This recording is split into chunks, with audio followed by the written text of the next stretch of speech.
பணம், அதிகாரம், வெற்றி இதுக்காக நாம எந்த எல்லைக்கும் போவோமா? ஒருத்தரை நம்பி அவங்க கூட போனா கடைசில இப்படி ஒரு துரோகம் நடக்குமா? இந்த கார்ப்பரேட் உலகம் இப்படி ஒரு இரத்தக்களரியா? இது என்ன ஏமாற்று உலகமா? கார்ப்பரேட் உலகம் இது ஒரு போர்க்களம். இங்க பணம், அதிகாரம், வெற்றி இதுக்காக என்ன வேணாலும் நடக்கும். ஒருத்தன் ஜெயிப்பான், இன்னொருத்தன் விழுவான். இந்த ரத்தம் இது வெறும் ரத்தம் இல்ல, இது நம்பிக்கை துரோகத்தின் அடையாளம். இந்த கார்ப்பரேட் உலகத்துல நம்பிக்கை துரோகம் என்பது மிகப்பெரிய குற்றம்.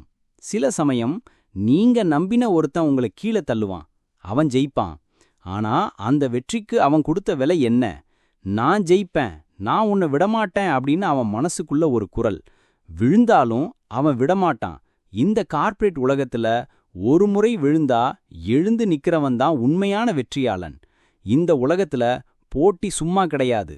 ஒவ்வொரு நாளும் ஒரு சவால், ஒரு போட்டி. ஒருத்தர் சவால் விட்டு முன்னாடி போக முயற்சி செய்வாங்க. இந்த கார்ப்பரேட் உலகத்துல சில சமயம் நீங்க நம்பின ஒருத்தன் உங்களை நம்பி ஒரு டீல் போடுவான். ஆனா அந்த டீல் உண்மையானதா இல்ல இது ஒரு பெரிய வலையா? கார்ப்பரேட் உலகம் ஒரு நாடகம் மாதிரி தான். ஆனா அந்த மேடை மேல நம்ம முகமுடியா நடிக்கலாமா இல்ல நம்ம உண்மையா நெற்றலாமா? அந்த தேர்வே நம்ம வாழ்க்கையே தீர்மானிக்கும். இந்த கார்ப்பரேட் உலகத்துல நீங்க நம்பின ஒருத்தன் உங்களை கீழே தள்ளலாம். ஆனா நீங்க விடக்கூடாது, எழுந்து நிக்கணும், உங்களை நம்பணும். இந்த உலகத்துல உண்மையான வெற்றி என்பது விழுந்தாலும் எழுந்து மறுபடியும் போராடுறது தான். அதுவே இப்போ நம்ம வெற்றியின் விலை.